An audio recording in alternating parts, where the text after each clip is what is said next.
책 추목, 책을 추천해드리고 읽어드리는 목사 임상훈입니다. 팀 켈러의 정의란 무엇인가 라는 책을 책 추목의 21번째 책으로 추천해드립니다. 책 표지에 보면 정의의 지독히도 무감각한 우리의 나태한 마음을 일깨우는 정의에 대한 성경적 메시지라고 되어 있습니다. 브란노 출판사에서 출간이 되었습니다.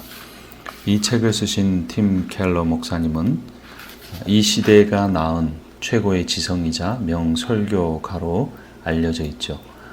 이 책에서 팀 켈러 목사님은 하나님의 은혜가 어떻게 우리를 정의롭게 만드는가라는 주제에 대해서 말씀합니다. 그래서 영어로는 원서에는 generous justice라고 되어 있습니다. 은혜로운 정의란 의미인 것이죠. 그러니까 결국 이 책은 인간의 의지로 말미암아 행하는 정의가 아닌 하나님의 은혜를 체험한 사람이 정의로운 삶을 살게 된다라는 그러한 논지입니다. 팀 켈러 목사님은 달라스 윌라드가 이 시대에 가장 주목할 목회자로 손꼽은 탁월한 설교자입니다. 저는 개인적으로 PCA 미국 장로교에 속한 목사인데요. 팀 켈러 목사님은 이 보수적인 교단 미국 장로교에 소속된 분이십니다. 대개 보수적인 목회자나 신학자들이 사회적인 문제에 대해서 신학적인 통찰력을 제시하는 경우가 많지 않은데 팀 켈러 목사님은 보수적인 신앙관을 갖고 있으면서도 진보적인 신학자들 못지않게 성경적 관점에서 사회에서 그리스도인들이 어떻게 살아야 하는가를 잘 드러내 줍니다. 팀 켈러 목사님은 신학적으로 뿐만 아니라 목회적으로도 상당한 영향력을 미쳤는데요. 뉴욕 맨하탄의 리디머 장로교회를 개척해서 1989년 50명의 성도와 함께 시작해서 이 책이 출간될 당시에 매주 8천여 명의 성도가 함께하는 교회로 성장했습니다. 사실 미국 교회에서 8,000명이라는 숫자는 한국 교회로 보면 8만 명에 가까운 인원이고 뿐만 아니라 뉴욕 맨하탄이라는 곳에서 이렇게 많은 사람들이 모였다는 것은 놀라운 일입니다. 맨하탄은 진보적이고 자유주의적이고 어떤 급진적인 그런 종교에 대해 반하는 의견을 가진 사람들이 많은 곳인데 그곳에서 이렇게 목회적으로 성공했다는 사실은 참 놀라운 일입니다. 뿐만 아니라 2001년에는 교회 개척센터를 세워 100여 개의 교회의 개척을 돕고 있습니다. 차례를 보겠습니다. 첫 번째 파트에서는 뿌리칠 수 없는 4가지 도전에 대해서 다룹니다. 1장, 공의를 행하고 있는가? 이제 교회만이 누리는 샬롬은 그만두라. 2장, 구약의 모세율법을 버렸는가? 번제보다 정의가 시급하다. 3장, 예수님의 삶을 잊었는가? 내 구원에만 몰두하고 있는 우리 시대의 교회, 기독교. 4장, 당신의 이웃은 누구인가? 왜 사마리아인을 위해 기도만 하고 있는가? 5장, 사랑과 정의가 입맞출 때 관대한 정의가 이루어진다. 은혜 받은 사람만이 정의를 이룰 수 있다. 6장, 멍들어도 몸으로 살아내라. 공허한 말은 이제 그만. 가난한 이들의 필요를 실제적으로 채우라. 7장, 우리만의 세상에서 벗어나라. 비그리스도인과도 협력하라. 8장, 모두의 샬롬을 위해 낮은 자리로 가라. 하나님이 꿈꾸시는 세상을 향한 첫 걸음을 내디드라. 라고 되어 있습니다. 1장, 공의를 행하고 있는가? 이제 교회만이 누리는 샬롬은 그만두라. 얼마 전 헤더라는 여성을 만났다. 그녀는 하버드 대학 로스쿨을 졸업하고 맨해튼에서 손꼽히는 로펌에 들어갔다. 높은 연봉이 보장되는 자리였다.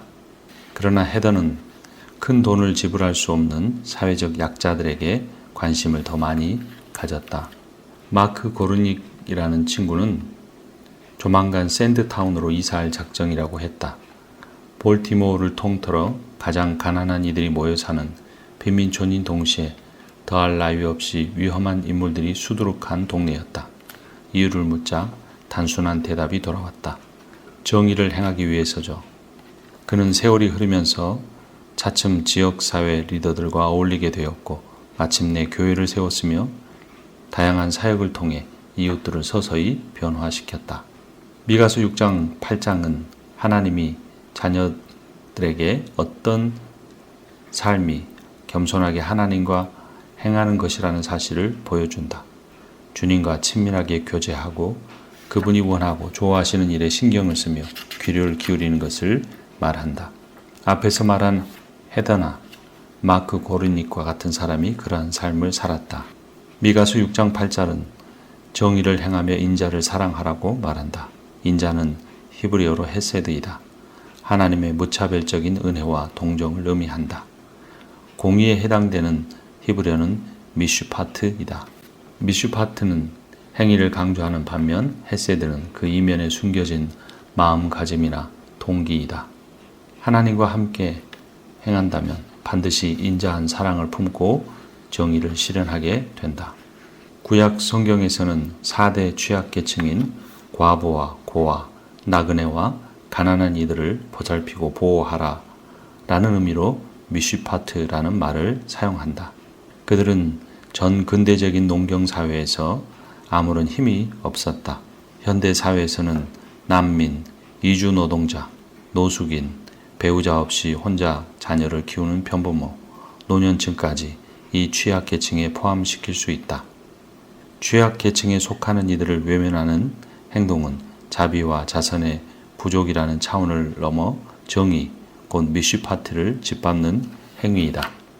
하나님은 사회 경제적인 약자들을 사랑하고 돌보시는 분이시며 크리스천들 역시 그러해야 한다. 이것이 바로 정의를 행하는 일이다. 시편 146편 7절은 이렇게 선포한다. 여호와는 억눌린 사람들을 위해 정의 미슈파트로 심판하시며 줄인 자들에게 먹을 것을 주시는 이시로다. 성경 기자들이 하나님을 고아의 아버지시며 과부의 재판장으로 규정했다는 건 얼마나 의미심장한 일인가. 세상 문화 속의 신들은 왕이나 제사장 또는 장군처럼 당대의 엘리트를 통해 능력을 행사하고 또 확인해 보였다. 그 사회 리더에게 반기를 드는 건 곧 신을 거역하는 행위와 동일했다. 하지만 이스라엘과 맞선 적들이 보기에 여호와는 지체 높은 남성들이 아니라 고아와 과부, 나그네의 편을 드는 신이었다. 사회적 지위가 낮은 계층일수록 일방적으로 정의에 취약하다. 가난한 이들은 뛰어난 법률 지원을 받을 길이 없다. 공권력은 빈곤층보다 돈과 힘을 가진 계층이 입은 폭력 피해에 더 신속하고 철저하게 반응한다. 하나님은 그러나 공의를 향한 뜨거운 열망으로 사회에서 연약한 이들이 한없이 사랑하시며 그 삶에 깊이 간섭하시는 속성을 가지고 계신 분이시다. 신명기 27장 19절에서 이렇게 말씀하신다. 객이나 고아나 과부의 송사를 억울하게 하는 자는 저주를 받을 것이라 할 것이요 모든 백성은 아멘 할지니라. 그래서 성경은 가난한 이에게 창피를 주면 하나님을 모욕하게 되고 궁핍한 사람에게 은혜를 베풀면 주님을 높이게 된다고 가르친다. 하나님을 믿는다고 하면서 가난한 이들의 울부짖음과 외침을 외면한다면 세상이 그분의 아름다움을 보지 못하도록 눈을 가린 셈이 되므로 입으로 그 어떤 신앙을 고백한다 할지라도 주께 영광을 돌릴 수 없다. 로마 제국에서 크리스천은 소수 집단에 지나지 않았지만 가난한 이들에게 놀라울이 많지 커다란 사랑을 베풀어서 대중의 존경을 받았다. 주님을 찬양하려면 가난하고 궁핍한 이들을 지켜주어야 한다. 히브리어 제데카는 올바른 관계들 가운데 사는 삶을 가리킨다. 의롭다는 이 말은 하나님과 올바른 관계를 맺고 있는 까닭에 삶에서 맞닥뜨리게 되는 모든 관계를 바로잡는 일에 자연스럽게 헌신한다는 의미이다. 성경이 말하는 의로움은 이처럼 관계들에 관한 것이므로 필연적으로 사회적일 수밖에 없다. 현대인들은 의로움을 성적으로 순결을 지키거나 열심히 기도하고 하나님 말씀을 공부하는 일 같은 개인 윤리의 차원에서 생각하는 경향이 있다. 그러나 성경이 말하는 자데카, 의로움은 하루하루 가족 및 사회적인 관계들을 공정하고 공평하며 관대하게 이끌어가는 일상적인 생활을 지칭한다. 또 다른 단어는 미쉬파트이다. 잘못을 저지른 이에게는 벌을 내리고 부당한 대우를 받은 희생자는 보살펴 주는 정의를 의미한다. 기초 정의, 짜데카는 하나님과의 관계에서 오는 기본적인 정의이고, 미쉬파트의 정의는 잘못된 불의를 바로잡는 교정 정의를 의미한다. 현대 그리스도인이 정의를 실현하는 방법은 어떤 것이 있을까? 부유한 이들이 사는 지역뿐만 아니라 빈민가에서 걸려오는 신고 전화나 범죄에도 신속하게 대응하도록 크리스천들이 지역 경찰 당국에 정중하게 압력을 넣는다는 뜻이 될 수도 있다. 사기성이 짙은 고리 대금으로 빈곤층과 노년층의 피를 빨아먹는 대부업체들을 찾아내서 고발하는 것도 한 방법이다. 개인적으로 시간을 내서 가까이 사는 장애인들이나 독거노인들, 끼니를 거르는 이들을 보살폈다는 의미가 될 수도 있다.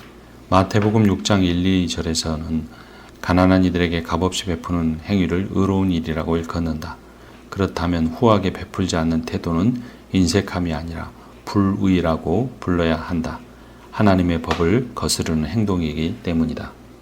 욥은 가난한 이들을 돕지 않는 것을 죄악이자 하나님의 위엄을 훼손하는 범죄 행위로 규정하고 재판에 붙여 처벌을 받게 해야 마땅하다고 했다. 자신이 가진 것을 형편이 어려운 이들과 너그러운 마음으로 성심껏 나누지 않으면 강도나 다름없다는 의미인 것이다. 2장 구약의 모세율법을 버렸는가? 번제보다 정의가 시급하다. 오늘날 크리스천들도 구약의 율법을 지켜야 할까? 성경의 권위를 한 점 의심 없이 신뢰하면서도 구약 성경의 율법에 대해서는 자신들과 직접적인 연관이 없다고 믿는 크리스천들이 있다. 제사 체계와 성전 예식은 물론 부정한 음식과 의복을 비롯해 사물을 깨끗이 하는 일체의 정결의식에 신경 쓰지 않아도 괜찮다는 것이다. 크리스천들은 주님 안에서 영원히 정결해졌으며 하나님이 받으실 만한 존재가 되었기 때문이라는 것이다.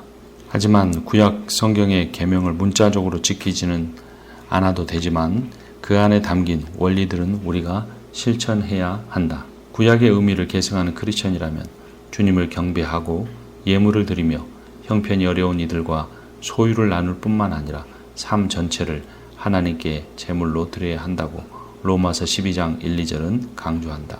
그리스도가 세상에 오신 후 거룩함을 드러내고 제물을 드리는 방식은 달라졌을지언정 그 기본 원리는 변함없이 유지되고 있음을 알 수 있다. 구약의 이스라엘 공동체가 공의를 실천하는 공동체였던 것처럼 신약의 교회 역시 가난한 이들에게 똑같은 관심을 보였다. 하나님은 힘없고 연약한 이들을 위해 정의를 실현하는 일을 대단히 중요하게 여기신다. 크리스천이라면 교회 구성원으로서 뿐만 아니라 제각기 속한 사회의 시민으로서도 삶과 행동을 통해 주님의 뜻을 드러내도록 성실하게 노력해야 한다. 신명기 15장에서 11절을 보면 땅에는 언제든지 가난한 자가 그치지 아니하겠으므로 내가 내게 명령하여 이르노니 너는 반드시 내 땅 안에 내 형제 중 곤란한 자와 궁핍한 자에게 내 손을 펼지니라 라고 명령한다. 또한 이어지는 4, 5절은 이렇게 말한다. 내가 만일 내 하나님 여호와의 말씀만 듣고 내가 오늘 내게 내리는 그 명령을 다 지켜 행하면 내 하나님 여호와께서 내게 기업으로 주신 땅에서 내가 반드시 복을 받으리니 너희 중에 가난한 자가 없으리라. 하나님의 말씀에 순종하여 가난한 자와 나누는 삶을 사는 사람은 하나님 주신 복을 받게 된다는 의미이다. 가난한 사람들에게 식권 몇 장을 거저 나눠주는 걸로 손을 떼서는 안 된다. 형편이 어려운 이들이 빈곤에 덫에서 완전히 헤어날 때까지 재정적, 심리적 후원을 아끼지 않아야 한다. 구약의 율법에는 이삭 줍기 규정이 있다. 땅을 많이 가진 지주가 추수를 하면서 땅에 떨어진 이삭을 다 주워가지 않는 것이다. 또 땅에 떨어지지 않았더라도 모든 곡식 줄기를 다 베어가지 않는 것이다. 그렇게 함으로써 가난한 자들이 와서 남은 이삭을 주워갈 수 있기 때문이다. 이삭 줍기 규정은 가난한 이들이 후원금에 기대지 않고 직접 밭에 나가 일해서 자급자족하도록 길을 열어주는 장치였다. 현대 시대에는 어떻게 이것을 적용할 수 있을까? 상품과 서비스에 최대한 높은 수수료와 가격을 매기는 한편 직원들에게는 될 수 있는 대로 낮은 임금을 지급하며 동전 한 입까지 박박 긁어가는 방식으로 제2윤을 부풀려서는 안 된다. 도리어 자발적으로 높은 임금을 책정하고 가격을 낮춤으로써 기업의 수익을 직원과 고객, 더 나아가 지역사회와 더불어 나누어야 한다. 그렇게만 한다면 저절로 활기차고 견실한 인간 공동체가 형성될 것이다. 항상 남에게 의존하도록 만들기보다 손수 일해서 살림을 꾸려가도록 뒷받침하는 프로그램을 개발하고 시행한다면 얼마든지 그런 아름다운 공동체를 만들 수 있다. 진보적인 학자들은 빈곤의 근본적인 원인을 사회적 폭력에 있다고 본다. 반면에 보수주의 이론가들은 가족의 붕괴, 자제력과 훈련의 결핍, 가난한 이들이 가진 습관과 행동 양식 등 개인적인 특성에 책임을 돌린다. 그에 비하여 성경은 놀라우리만치 균형 잡힌 시각에서 빈곤의 원인을 지목한다. 성경이 말하는 빈곤의 원인의 첫 번째는 억압이다. 힘을 가진 쪽에 이익을 보장하는 데 역점을 둔 사법체계, 과도한 이자를 물리는 대부제도, 불공정하게 낮은 임금 따위가 여기에 해당된다. 선지자들은 빈부의 양극화가 심해지는 현상이 나타날 때마다 부자들을 맹렬하게 비난하곤 했다. 빈곤의 두 번째 이유는 자연적인 재난이다. 거동하기조차 힘들 정도의 심각한 부상, 기근, 홍수, 화재 따위의 자연환경 전체를 의미한다. 세 번째, 빈곤의 원인은 슬기로운 결정을 내리는 능력이 떨어지는 것이다. 도덕적으로만 문제가 있는 것이 아니라 통찰력이 부족한 탓에 올바른 판단을 내리지 못할 따름인 것이다. 또 다른 빈곤 요인에 대해 성경은 게으름, 도덕적 해이, 자기 통제, 훈련의 부족 등을 지적한다. 이런 요인들과 관련해서는 성경의 많은 부분이 열심히 일하면 경제적으로 넉넉해질 수 있다는 점을 강력하게 말한다. 하지만 현대 사회에서는 개인적인 게으름이나 자질의 부족만이 빈곤의 원인이라고 말할 수 없다. 그렇게 한 사회의 빈곤 문제를 해결해 가는 데 있어서 광범위한 차원의 발전을 이루기 위해서는 공적이고 사적인 조치들과 영적이고 인격적인 수단들이 포괄적으로 어우러져야 한다. 미국의 예를 보면 20세기 중후반부터 미국 정부는 중산층의 등을 떠밀어서 도시에서 떠나도록 장려하는 정책을 폈다. 대표적인 예로 외곽의 거주자들이 도시 한복판에 있는 직장에 출퇴근할 수 있도록 일직선으로 연결된 고속도로를 뚫었다. 그 건설 과정에서 시내에 형성된 빈민들의 거주지 가운데 상당수가 두 쪽 나거나 완전히 파괴됐다. 도시 빈민 집단 거주지역의 빈곤은 처음부터 개인의 무책임한 행동이나 가족 붕괴에서 비롯된 것이 아니다. 여러 가지 구조적인 요인들이 복합적으로 작용해서 경제적으로 번영하는 길에 들어서지 못하도록 빈민촌 주민들의 앞을 가로막았던 것이다. 흑인들이 겪었던 궁핍은 노예제도의 전통과 짐 크로법에 상당한 책임이 있었다. 그러한 요인들 때문에 각종 중독, 가족 해체, 범죄, 우울증, 공동체의 붕괴, 개인적인 성격 파탄 따위의 현상들이 나타났다. 그러기에 빈곤의 문제는 어느 한 가지 이론으로 명쾌하게 설명하기가 어렵다. 성경 말씀을 정리해보면 억압과 재난 그리고 개인의 도덕적 해이야말로 빈곤의 3대 원인이다. 여기에 또 다른 한 가지 요인, 더 큰 구조적 요인을 강조한다. 즉 사회가 제공하는 교육 체계는 허술에 빠져서 빈곤 중 젊은이들을 낙오자의 길로 이끌어갈 따름이다. 구조적인 차단과 억압이라는 거대한 흐름에 개인적인 비행과 범죄까지 보태면 인간을 빈곤에 가두어 두는 강력한 복합체가 탄생하게 된다. 정부의 프로그램이든 공공정책이든 책임감 있는 자세를 촉구하는 목소리든 개인적인 자선 행위든 어느 한 가지 요인만을 따로 떼어 생각하는 방식으로는 빈곤의 문제를 충분히 설명하기 어렵다. 우리는 크리스천은 어떻게 빈곤의 문제를 해결할 수 있을까? 핵심은 은혜다. 무언에 이르는 길은 넘치는 선행이 아니라 하나님의 한없는 사랑과 자비이다. 그러므로 가난한 이들 역시 부자와 똑같이 주께 나갈 수 있다. 그분의 너그러우심 그리고 값없이 베푸시는 구원이야말로 정의 사회를 떠받치는 주춧돌이다. 성막에서 드리는 제사들의 규정과 규칙이 지루하게 느껴질지 모른다. 그러나 이를 통해 하나님이 가난한 이들을 보살피시고 그분의 거룩한 법으로 소외된 이들을 보호하신다는 사실을 알 수 있다. 공의를 추구하시는 하나님의 마음은 이스라엘 백성의 삶 구석구석까지 깊이 스며들어 있다. 오늘날 사는 크리스천들의 삶에도 똑같은 일이 일어나야 한다. 3장. 예수님의 삶을 잊었는가? 내 구원에만 몰두하고 있는 우리 시대 기독교. 남편 없이 4명의 자녀를 키우는 한 여성이 예배에 참석했다. 그 집의 형편이 몹시 나쁘다는 사실이 알려졌. 도움을 주어야 하지 않겠느냐는 이야기가 교인들 사이에서 자연스럽게 흘러나왔.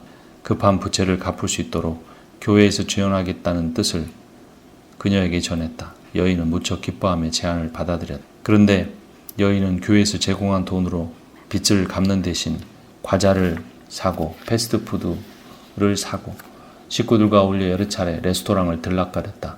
아이들에게 새 자전거를 한 대씩 사주었다. 외상값을 단 한 푼도 갚지 않은 건 물론이고 빚이 더 늘어 있었다. 이런 상황에서 한 집사가 불같이 화를 냈다. 무슨 일 있어도 돈을 더 주어서는 안 됩니다. 그 양반이 가난하게 사는 데는 다 이유가 있었어요. 무책임하고 무절제하게 살잖아요. 하나님의 돈을 함부로 써버리다니 그게 말이 됩니까? 나는 아비를 잃고 궁핍하게 사는 이들에게 공의를 베풀라는 말씀 몇 구절을 제시하며 반박했다. 그러자 그건 구약시대나 해당되는 이야기라면서 이제 크리스천이 해야 할 일은 하나님에 관한 복음을 전하는 것뿐이라고 주장했다. 가난이니 사회현상이니 하는데 신경 쓸 게 아니라 영혼 구원한 일에 우리는 관심을 가져야 합니다. 그들은 이렇게 말했다. 신학자들 중에도 동일한 주장을 하는 사람들이 있다. 인간을 향한 하나님의 자세는 분배 정의를 세우는 것이 아니라 아가페의 사랑을 전하는 것이며 인과응보식의 정의가 아니라 값없이 베푸시고 용서하시는 사랑이다 라고 말했다. 그러나 우리는 예수님의 생각을 배워야 한다. 세례 요한의 제자들이 찾아와서 정말 당신이 메시아인지 물을 때 예수님은 이렇게 말씀하셨다. 너희는 가서 듣고 보는 것을 요한에게 알리되 맹인이 보며 못 걷는 사람이 걸으며 나병 환자가 깨끗함을 받으며 못 듣는 자가 들으며 죽은 자가 살아나며 가난한 자에게 복음이 전파된다 하라. 예수님이 줄곧 복음을 전하셨던 건 어김없는 사실이지만 하늘 아버지가 늘 걸으셨던 것처럼 사역하시는 내내 가난하고 억눌린 이들에게 항상 마음을 주셨다. 성육신하신 하나님 예수 그리스도는 가난한 백성 사이에 임하셨다. 궁핍한 이들 사이에서 살고 먹었으며 사회적으로 소외된 계층과 어울리셨다. 의지할 데 없는 과부의 아들을 살리시고 온 세상이 따돌리는 부도덕한 여인을 깊이 존중해 주셨다. 예수님은 성차별에도 저항하셨다. 인종차별적 문화에도 휩쓸리지 않으셔서 유대인들이 미워하는 사마리아인을 가장 유명한 예화의 주인공으로 삼으셨다. 또한 아이들을 성가시기만 한 존재로 여기던 제자들의 통념을 깨뜨리고 그들에게 특별한 관심을 쏟으셨다. 예수님은 또한 당대 최고의 부유층이었지만 로마 점령군에 협조한다는 이유로 사람들의 미움을 사던 세리들과 함께 식탁에서 음식을 나누셨다. 갓 태어난 메시아를 최초로 만났던 것 목자들이었다. 그들은 신뢰할 수 없는 불의로 멸시를 받는 사람들이었다. 법정 증언조차 증거로 인정되지 않은 하층민들이었다. 그럼에도 불구하고 예수 그리스도는 그들과 함께 하셨고 부활하신 뒤에도 그들에게 자신을 드러내셨다. 예수님 당시 이스라엘 사회는 상부 상조 시스템을 통해 돌아가고 있었다. 부유한 사람들은 부유한 사람들과 어울리며 부유한 다른 사람을 돕고 자신이 어려울 때 그 부유한 사람을 통해 도움을 받는 시스템이었던 것이다. 하지만 예수님은 너희들에게 다시 되갚을 수 없는 사람에게 베풀라라고 말씀하셨다. 예수님의 말씀에 따르는 건 경제 사회적으로 자살 행위나 다름이 없었다. 그럼에도 불구하고 예수님은 되돌려줄 능력이 없는 사람들에게 먼저 거저주라라고 말씀하셨다. 또한 베풀 때는 오른손이 하는 일을 왼손이 모르게 은밀하게 하라고 말씀하셨다. 예수님의 말씀과 정반대로 사는 사람들이 있었다. 금식할 때 금식하는 표시를 극명하게 드러내고 하루 3번 기도할 때 기도 시간에 맞추어 시장터로 나가 많은 사람들이 보는 앞에서 기도를 하는 이들이었다.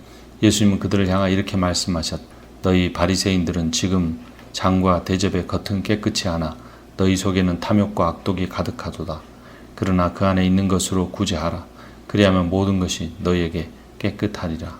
예수님의 말씀에 따르면 재물을 어디에 쓰는지 보면 마음의 주소를 알 수 있다. 은혜로 깨끗하게 되는 역사와 가난한 이들을 향한 사랑은 동전의 양면과도 같다. 예수님은 제자들에게 굶주린 이들에게는 음식과 마실 것을 주라고 하셨다. 긴급 구호를 명령하신 것이다. 이주민과 난민들에게 음식물 이상의 도움이 필요하다. 그들에게 일자리를 주선하고 교제를 나누며 사회의 일원으로 새로운 삶을 갖고 가는 데 필요한 기본적 자원을 제공, 노숙인들을 돌보고 몸이 아프거나 질병을 앓는 환자들을 보아야 한다. 그리스도는 이러한 일들을 위해 집과 지갑을 열어야 한다. 빈곤한 이들이나 남모르는 외국인이라도 가정과 공동체에 받아들여서 재정적인 도움과 의료 지원, 숙소와 일거리, 뜨거운 사랑과 격려, 그리고 우정을 베풀어야 한다. 예수님은 이렇게 가난한 사람들을 돌보는 것이 구원의 조건이라고 말씀하지 않으신다.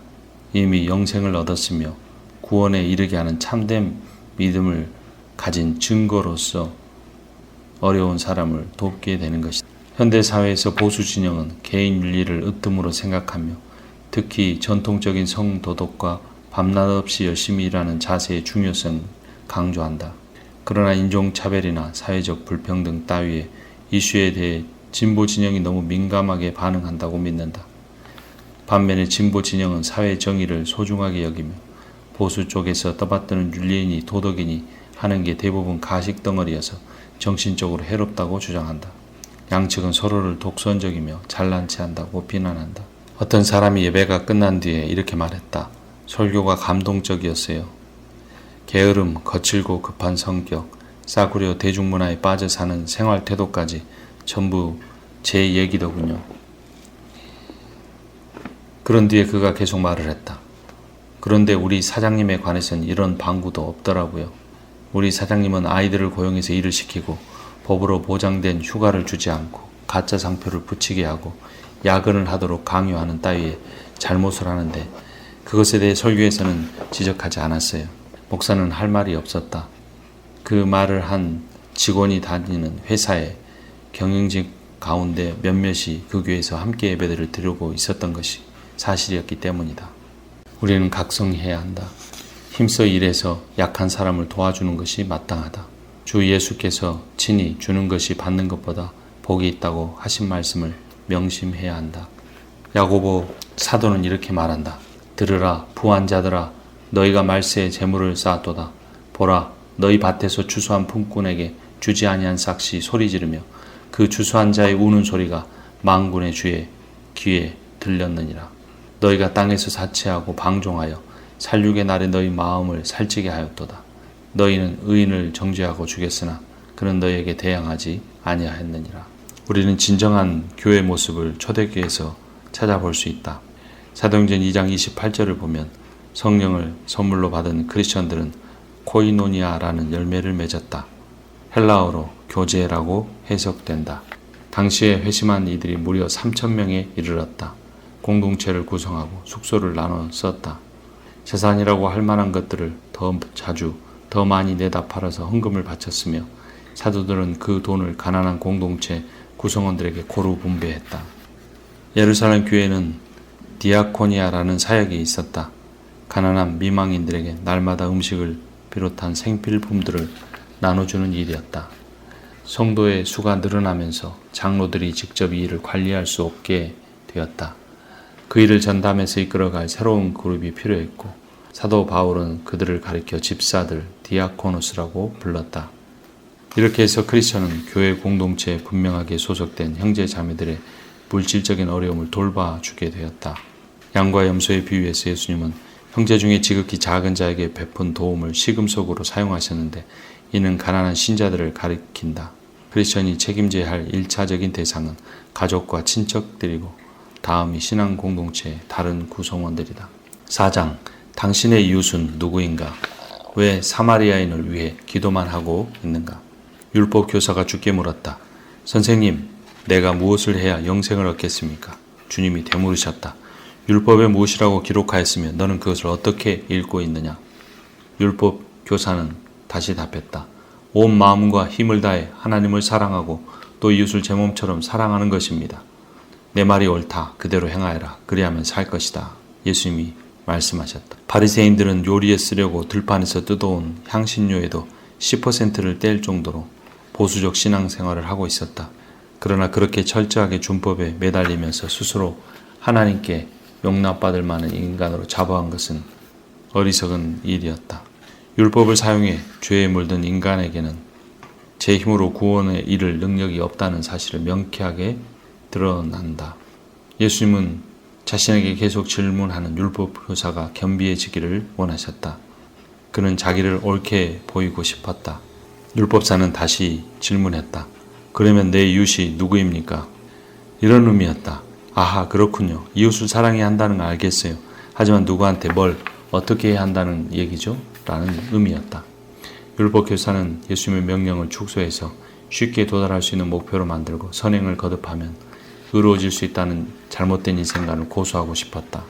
예수님은 그 마지막 질문에 대한 답으로 선한 사마리아인 이야기를 들려주신다. 어느 유대인이 산길을 지나다 강도를 만났다. 심하게 얻어맞고 거의 죽은 채로 산길에 버려졌다. 제사장이 레위인이 그의 곁을 그냥 지나쳤다. 이번에는 사마리아인 하나가 같은 길을 지나게 되었다. 유대인들에게 사마리아인은 인종적으로 잡종이고 신앙적으로 이단이었다. 그런 무시를 당하던 사마리아인이 자신을 무시하는 유대인을 버리지 않고 그에게 다가간 것이다. 그는 유대인에게 응급처치를 한 다음 요관으로 데려갔다. 그리고 그 주인에게 앞으로 회복될 때까지의 비용을 계산하여 치렀다. 사랑이란 공경에 빠진 상대의 물질적, 신체적, 경제적 필요를 온몸으로 채워주는 것이다. 우리가 누군가를 도우려고 할 때 자주 부딪히는 두 가지 반대 의견이 있다. 하나는 가난한 이들이 성질이 나빠서 고마워할 줄 모른다거나 자기 잘못으로 궁핍해진 걸 어쩌겠느냐는 따위의 얘기이다. 어렵게 사는 이들이 다 그럴만해서 가난해진 것이라는 주장이다. 하지만 대부분의 경우 천성적으로 재리에 밟지 못해서 가난해진 사람들이 많다. 재물을 관리하는 재주가 부족하다는 의미이다. 태어나면서부터 앞을 보지 못하는 사람처럼 돈을 버는 일에 재능이 없는 사람들이 있다는 것이다. 또 어떤 사람들은 경제적인 공경의 원인이 이기적이고 게으르며 폭력적인 행동의 결과들이라고 말하기도 한다. 그렇다 하더라도 성경은 그것을 이웃 돕는 의무를 핑계하는 것으로 삼아서는 안 된다고 말한다. 교회에서 돈을 지원해줬지만 아이들과 레스토랑에 다니는 데 써버렸던 그 싱글맘의 이야기를 계속 하려고 한다. 얼마쯤 시간이 흐르자 그녀가 교회에서 제공한 돈으로 번듯한 식당에 다니고 새로운 자전거를 사주는데 허비했던 까닭이 선명하게 드러났다. 그녀는 아이들에게까지 가난한 삶을 대물림했다는 사실에 이리 말할 수 없는 죄의식을 느꼈던 것이다. 아빠 없이 엄마 밑에서 자라는 아이들이 얼마나 힘들었겠어요. 온 동네 친구들이 다 가지고 있는 것들을 저는 하나도 사주지 못했어요. 교회에서 지원해준 돈이 수중에 들어오자 엄마는 자식들을 레스토랑에 데려가고 새 자전거를 사주고 싶은 마음을 억누를 수가 없었던 것이다. 그렇게 해주면 정상적인 가정에서 살고 있다는 느낌을 줄 수 있을 것만 같았기 때문이다. 공과금이나 집세, 병원비 따위의 시급한 빚을 먼저 해결해야 했다. 다음에는 기술을 배워서 조건이 좋은 일자리를 구하는 게 시급했다. 아이들에게 더 나은 삶을 선사하려면 우선 전략을 짠 다음 하나하나 성취해가는 훈련이 필요했다. 교회에서는 그녀의 말을 들은 후 일정 기간 성실하게 일하는 모습을 보여준다면 장기적인 계획을 세울 수 있도록 돕자는 쪽으로 의견을 모았다. 형님이나 누나 또는 교사 겸 멘토도 필요했다. 한마디로 그 가정에는 돈을 주는 것 이상의 도움이 필요했던 것이다. 그 엄마도 교회와 함께 노력해 보겠다고 다짐했다. 그렇게 얼마쯤 세월이 흐르자 그 집안 식구들의 삶이 차츰 나아지기 시작했다. 예수님께서는 사마리아인의 비유를 말씀하신 뒤에 누가 강도 만난 자의 이웃이 되겠느냐고 물으셨다. 유대인 랍비는 그 사람은 바로 사마리아인이라고 말할 수밖에 없었다. 예수님은 그에게 이렇게 덧붙이셨다. 가서 너도 이와 같이 하라. 인간이라면 누구나 길에서 죽어가고 있는 존재이다. 우리는 이미 허물과 죄로 죽었기 때문이다. 주님은 스스로 세상에 오셔서 구원을 베푸셨다. 자신의 생명을 값으로 지불하셨다. 우리의 엄청난 빛을 십자가에서 단번에 청산하신 것이다. 이웃사랑을 베풀기 전에 우선 그분의 사랑을 받아야 한다. 은혜로 구원받았다는 사실을 뼛속 깊이 깨달아야 세상에 나가 상대를 가리지 않고 공경에 처한 이들을 도울 수 있다. 2부 사랑과 정의는 입맞출 수 있는가? 5장 사랑과 정의가 입맞출 때 관대한 정의가 이루어진다. 은혜 받은 사람만이 정의를 이룰 수 있다. 오늘날 우리 사회의 문제는 가진 걸 남들과 나누고 가난한 이들을 도와야 한다는 사실을 모르는 데서 비롯된 게 아니다. 알고 있으면서도 실천하도록 동기를 부여받지 못했다는 것이 문제이다. 올바른 행동이 무엇인지 모르는 게 아니라 그런 일을 하게 만드는 강력한 동기가 부족한 것이다. 상대적인 세계에 살고 있는 현대인에게 절대적 윤리 기준을 납득시키는 건 현실적으로 거의 불가능한 일이다. 어째서 혈연 관계가 없는 낯선 사람, 구역질 나는 습관을 가진 이를 돌봐야 하는가라는 질문을 받으면 도덕적 의무니까라고 대답할 수 있다. 하지만 현대사에서는 더 이상 그런 식의 답변이 통하지 않는다. 성경은 도덕적 의무만 아니라 내면의 힘과 활력을 공급해준다. 하나님 말씀을 읽게 되면 충분한 동기부여를 받을 수 있다. 창조의 순간으로 돌아가 보자. 사람은 하나님 형상으로 지음을 받았다. 하나님 형상이 된다는 것은 예술가나 위대한 장인의 작품이 된다는 개념이 들어있다. 인간은 우연의 산물이 아니라 창조의 소산이다. 창조를 믿어야 인간을 존엄성 가진 존재로 대접할 수 있는 것이다. 형상이란 말은 자식이 부모의 모습을 타고나듯 닮았다는 뜻이다. 거울이 대상을 비추듯 보여준다는 의미이다. 인생은 하나하나 다 신성하며 인간은 저마다 존엄성을 지녔다. 측정할 수 없을 만큼 무한한 가치를 지닌 존재가 인간이다. 하나님은 이런 인간을 진정으로 사랑하신다. 지으신 모든 피조물에게 긍휼을 베푸시기 때문이다. 심지어 주님을 등 돌리고 떠나간 이들까지 아끼고 사랑하신다.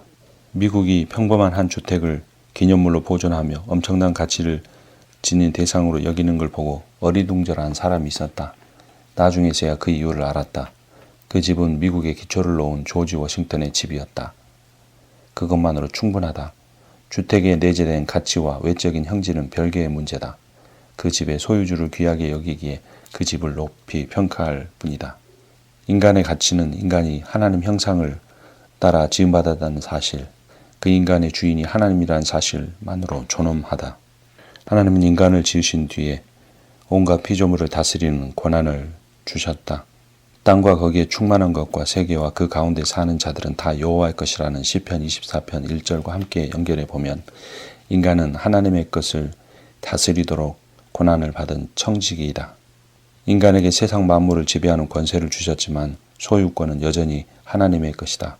우리는 고객의 돈을 적절하게 투자하는 펀드 매니저라든지 주인의 논밭을 관리하는 옛 마름과 같은 역할을 한다.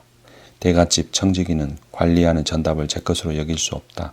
재물을 잘 굴려서 주인을 기쁘게 하고 일꾼들을 공평하게 대하면 된다. 우리가 가진 것은 우리의 것이 아니다. 우리의 것을 하나님의 뜻대로 사용해야 하고 하나님의 뜻은 가난하고 힘든 사람을 돕는 것이다. 의인은 개인적인 손실을 무릅쓰고 공동체의 유익을 추구하는 데 반해 악인은 자기의 개인적 이득을 위해 공동체에 손해를 입힌다. 우리는 우리가 가진 것을 통해 공동체의 주인이신 하나님의 뜻을 이루어야 한다. 우리가 사는 세상에서 재화와 기회는 공평하게 배분되지 않는다.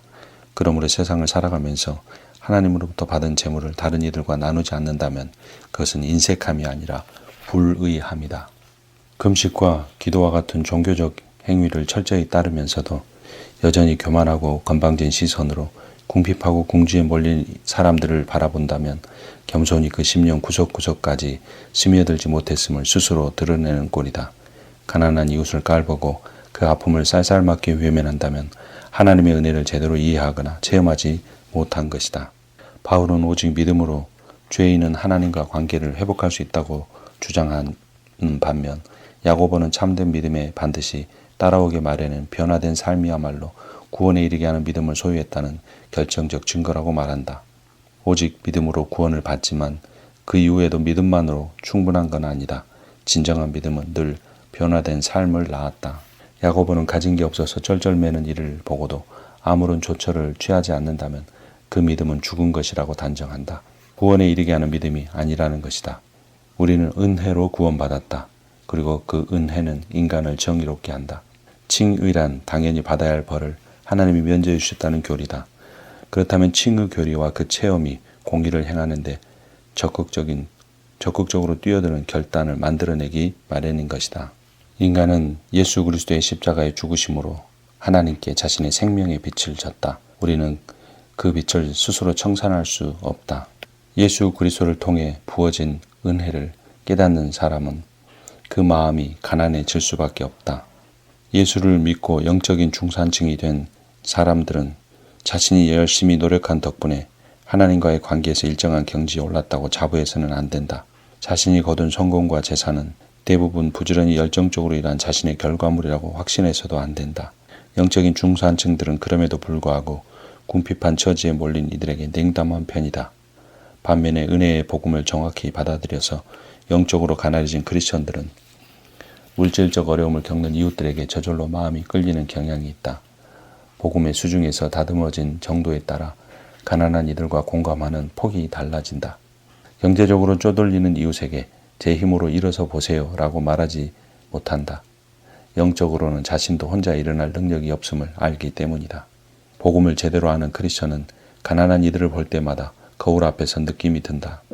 우월감이나 쌀쌀함은 간데없이 사라지고 냉큼 자신의 마음을 주게 될 것이다. 크리스천은 누구나 죽어마땅한 죄인인 동시에 온전히 용서와 사랑을 받은 하나님의 양자들이다. 세상은 사회 계급으로 실질적인 정체성을 규정하려고 한다.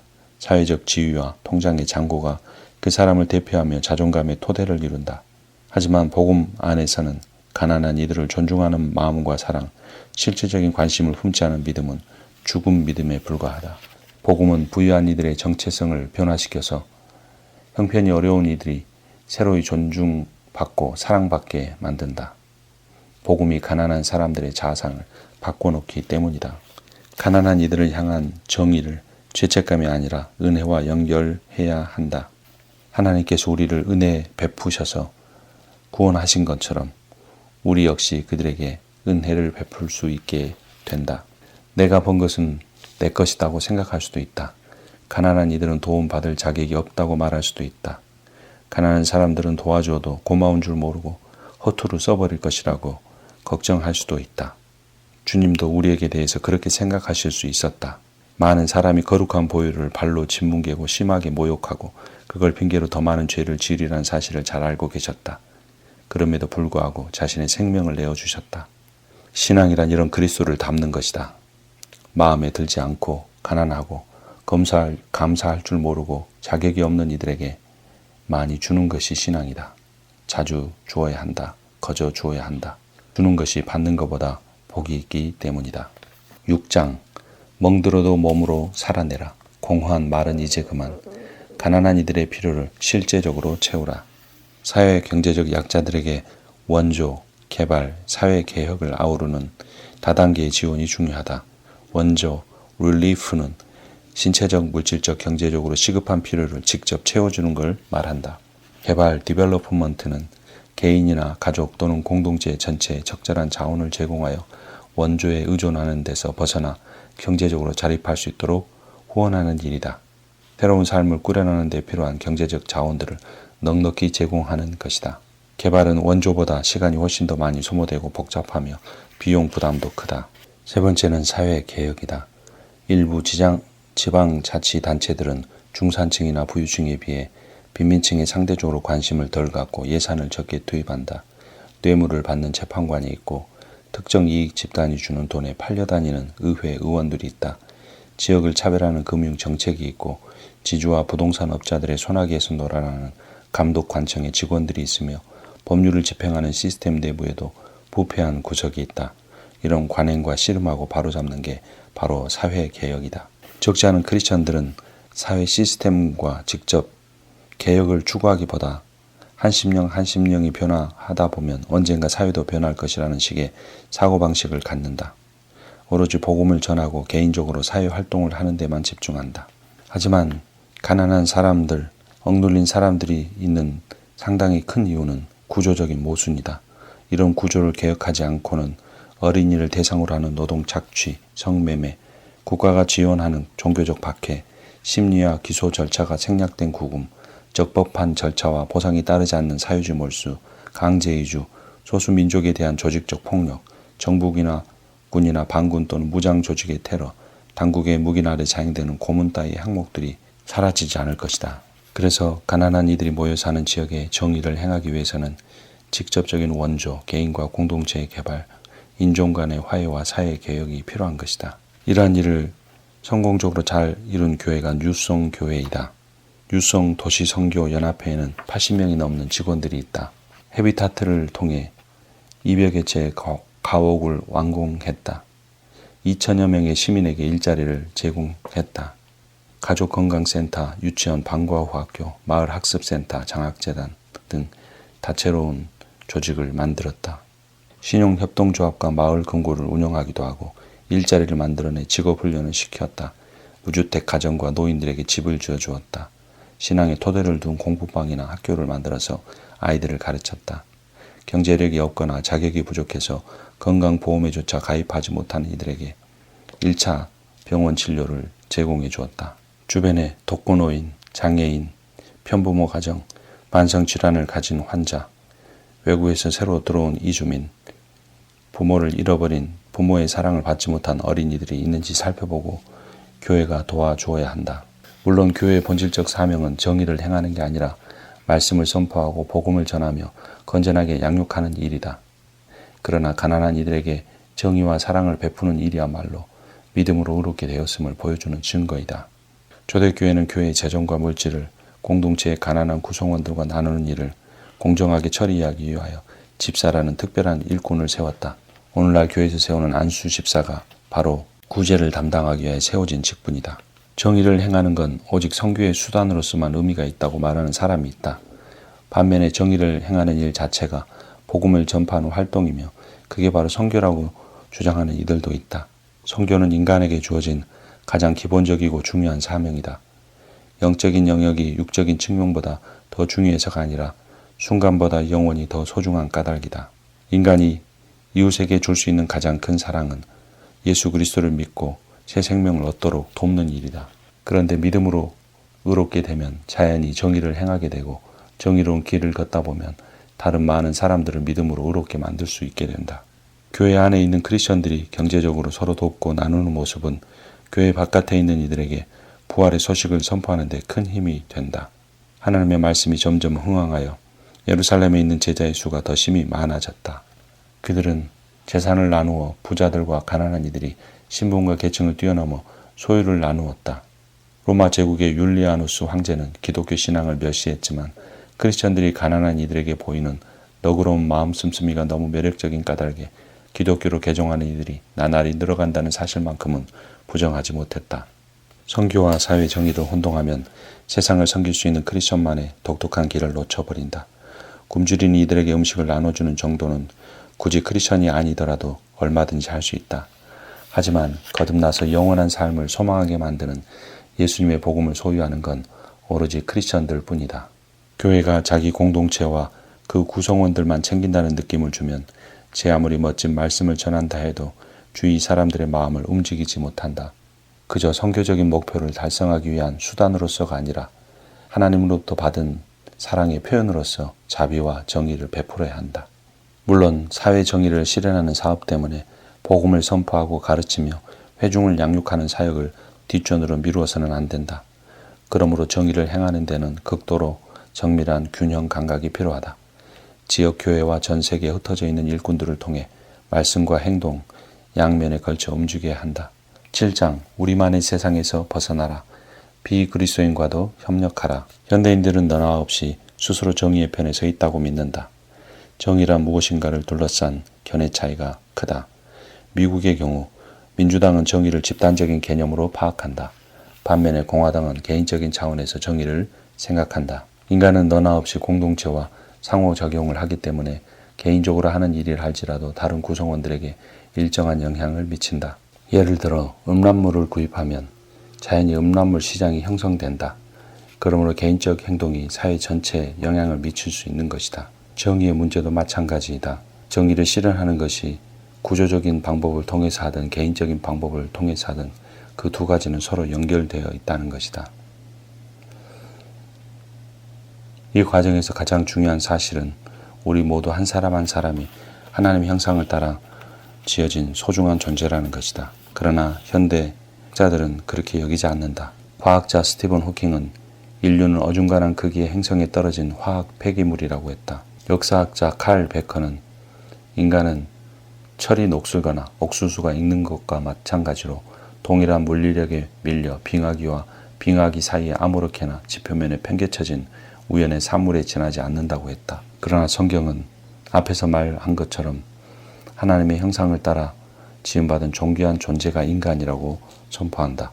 우리는 그러한 하나님의 형상을 따라 지음받은 존귀한 인간을 도와야 한다. 공리주의자들은 공공복리에 관심을 갖는다. 자유주의자들은 주로 개인의 권리에 신경을 쓴다. 예수 그리스도를 통해 구원을 받는다는 특별 계시만 아니라 이 세상에 있는 모든 것, 과학을 비롯한 학문, 기술, 정치, 예술, 법률 등 모든 온갖 능력들이 창조주에서 비롯됐다는 견해가 있다. 그것을 일반 계시라고 한다. 일반 계시와 특별 계시는 모두 다 하나님으로부터 왔다. 이 일반 계시는 크리스천들로 하여금 예수를 믿지 않는 이들과 협력하고 그들에게서 배울 근거가 된다. 성경 말씀만을 인용해서 설득하려고 해서는 안 된다. 크리스천은 문화적인 가치관을 설명할 때 믿지 않는 이들도 받아들일 만한 이야기를 할 수 있어야 한다. 성경의 논리만을 고집하고 신앙을 공유하지 않은 이들을 공격적으로 몰아붙여가면서 사회 계획을 부르짖으면 안 된다. 또 다른 한편에서는 사회 정의를 추구하려고 하다가 결국 세상과 더 가까워지고 말 것이라면서 그런 일에 뛰어들지 말라고 충고하는 이들이 있다. 크리스천이라면 예수를 믿는 신앙을 전파하고 교회를 세우는 데에만 전력해야 한다는 것이다. 전자는 문화를 바꾸고 사회 개혁하는 일을 지나치게 낙관하는 승리주의자들인 반면 후자는 지나치게 비관적인 그룹이다. 크리스천은 일반은총, 즉 하나님을 믿지 않는 이들과 공유하는 선, 진리, 정의 따위에 대한 공통된 의식을 인정해야 한다. 심지어 무신론자나 영지주의자들조차도 인권 개념에는 신앙적인 차원이 요구된다는 점을 인정한다. 인류에게는 아무도 침해할 수 없는 가치가 있다는 것이다. 사회에서 공의를 추구하는 작업은 도덕적으로 중립적인 일이 결코 아니며 본질적으로 신앙적이라는 현실의 인식에 기초해야 한다. 성경적 뿌리가 깊은 사람은 정의를 실현하고자 하는 열정의 근원을 가지고 있는 사람들이다. 침묵해서는 안 된다. 8장 모두의 샬롬을 위해 낮은 자리로 가라. 성경의 정의 개념은 포괄적이며 실제적이다. 역사 속에서 하나님이 행하고 계신 일들의 핵심이다. 대다수 고대 신화에서는 서로 대립하는 강대한 세력들이 갈등을 빚은 결과로 물질계가 생겨났다고 말한다. 하지만 성경의 창조 이야기만이 경쟁자 없이 하나님이 독점적으로 이루신 역사라고 주장한다. 성경은 더러 건축적인 이미지를 빌려다가 창조를 설명한다. 하나님께서는 우주에서 파괴와 혼돈의 힘을 제거하고 평등과 질서, 조화를 부여하셨다. 하나님은 카오스, 혼돈을 코스모스, 질서로 바꾸셨다. 하나님은 만물을 지으시면서 아름답게, 조화롭게, 그물처럼 서로 연결되어 의지하는 관계를 맺게 하셨다. 올바른 관계를 맺고 있는 인간들은 공동체를 구성한다. 성경은 그렇게 서로 얽힌 관계를 샬롬, 화평이라고 부른다. 샬롬은 모든 관계가 올바르고 완벽하며 기쁨으로 가득해서 물리적, 정서적, 사회적, 영적인 차원을 통틀어 한 점 부족함 없이 완전하게 조화를 이룬 상태를 의미한다. 육체적 건강과 정신적으로 평온한 상태나 사회적으로 온전한 관계를 갖는 것 모두 다 창조주 하나님의 샬롬에서 나온다. 그러나 사회가 해체되고 범죄와 빈곤, 가족 붕괴가 일어나면 샬롬은 사라진다. 하지만 구성원들이 자원을 서로 나누고 협력하며 공공 서비스가 제대로 이루어지고 환경이 안전하고 아름답게 보존되고 학교 교육이 정상적으로 진행되고 기업이 번창하면 사회적인 샬롬이 만들어진다. 큰 수입을 얻은 이들이 그걸 가진 게 거의 없는 식구들에게 투자한다면 공동체는 함께 번영을 누리며 사회적 샬롬을 맛볼 것이다. 창조주 하나님의 샬롬을 만들어내는 일은 곧 시간과 재물, 능력과 자원들을 가지고 가난한 이웃들의 삶을 이리저리 꿰매고 묶고 밀어넣고 지어가는 작업이다. 강자는 약자를 위해 살고 다수는 소수를 위해 손해를 감수하면 하나님이 원하시는 샬롬이 만들어진다. 하나님을 가장 아름다운 분으로 여기는 사람들은 자신의 굴레로부터 벗어나 다른 이들을 섬기는 일을 할 수 있다. 하나님의 은혜를 체험하고 주님의 아름다움을 깨달은 크리스천은 칭찬을 받기 위해서 좋은 평판을 얻을 속셈에서 사업에 도움이 될 것 같아서 심지어 식구들에게 더 살기 좋은 환경을 만들어주기 위해서 마땅히 치러야 할 대가라는 마음으로 가난한 이들을 섬기지 않는다. 오직 하나님께 영광을 돌리고 기쁨을 드리는 일이기에 기꺼이 나설 뿐이다. 주님을 영화롭게 하고 흡족하게 한다는 사실 그 자체로 행복감을 느낀다. 잠언 14장 31절은 가난한 이들에게 사랑을 베풀면 하나님은 그분께 친절을 베푼 것으로 받아들이실 것이라고 말한다. 예수 그리스도는 여물통에서 태어나셨다. 요셉과 마리아는 아기 예수의 할례를 행하면서 비둘기 2마리를 제물로 드리셨다. 당시 사회에서 가장 가난한 계층에 속한 이들이 바치던 예물이었다. 주님은 가난하고 소외된 무리 속에 사시면서 사회적으로 존경받는 이들이 내친 부류들을 끌어안으셨다. 예수님은 빌린 나귀를 타고 예루살렘으로 올라가셨으며 빌린 방에서 마지막 저녁을 보내셨고 빌린 무덤에 누우셨다. 벌거벗은 몸으로 죽음을 맞으셨고 동전 한 푼 남기지 않으셨다. 그리스도는 버림받았지만 오직 그분 덕에 인류에게는 소망이 생겼다. 이런 예수 그리스도를 만난 사람들은 니고데모와 같은 권력자나 요셉과 같은 부유한 사람도 변화되어 예수 그리스도처럼 가난한 사람들을 돌보고 죽어가는 많은 죄인들을 구원했다. 십자가에서 무죄로 풀려나야 마땅한 예수님이 유죄 판결을 받으셨다. 덕분에 정작 죄를 짓고 사형 선고를 받았어야 할 우리는 징벌을 면제받고 석방되었다. 주님은 스스로 가난하고 소외된 사람으로 세상에 오셨을 뿐만 아니라 영적인 빈곤 상태에서 허덕이다 파산한 온 인류를 대신하여 그 빛을 청산하셨다. 잠언 14장 31절은 말한다. 가난한 사람을 학대하는 자는 그를 지으신 이를 멸시하는 자요. 이를테면 하나님은 이렇게 말씀하신 셈이다. 나는 가난한 이들의 모습으로 너희 집 문간에 서 있단다. 저들을 어떻게 대하는지 보면 나를 대하는 내 속내가 어떠한지 알 수 있겠지. 가난한 이들을 위해 아낌없이 공의를 베푸는 삶은 진실하고 참된 복음을 믿고 좇는 이들에게 반드시 나타나는 명확한 증거이다. 마태복음 25장 말씀으로 오늘 글을 마치려고 한다. 너희는 내가 줄일 때 내게 먹을 것을 주었고 목말랐을 때 마실 것을 주었으며 나그네 되었을 때 영접하였고 헐벗었을 때 입을 것을 주었고 병들었을 때 돌보아 주었으며 감옥에 갇혔을 때 찾아주었다 할 것이다. 그때 의인들은 그에게 대답하기를 주님 우리가 언제 주께서 줄이신 것을 보고 잡수실 것을 드리고 목마르신 것을 보고 마실 것을 드리고 나그네 되신 것을 보고 영접하고 헐벗은 것을 보고 입을 것을 드리고 언제 병드시거나 감옥에 갇히신 것을 보고 찾아갔습니까 할 것이다. 그때 임금이 그들에게 말할 것이다. 내가 진정으로 너희에게 말한다. 너희가 여기 내 형제 자매 가운데 지극히 보잘것없는 사람 하나에게 한 것이 곧 내게 한 것이다. 팅켈러의 정의란 무엇인가 책 모두 읽어드렸습니다. 부분적으로만 읽어드렸는데 여러분 이런 정의의 삶을 실현하는 삶을 사시기를 바랍니다. 저 역시 하나님이 저에게 주신 모든 것이 은혜임을 고백하기에 그러한 삶을 조금씩이나마 실천해 가려고 합니다. 팅켈러의 정의란 무엇인가 책 꼭 사서 읽어보십시오. 쉬운 부분도 있지만 어려운 부분도 있기 때문에 꼭 사서 읽어보시고 성경 구절도 찾아보면서 하시면 좋을 것입니다. 본인만 아니라 다른 분들에게 선물해 주시면 더욱더 좋을 것입니다. 책 추목이었습니다.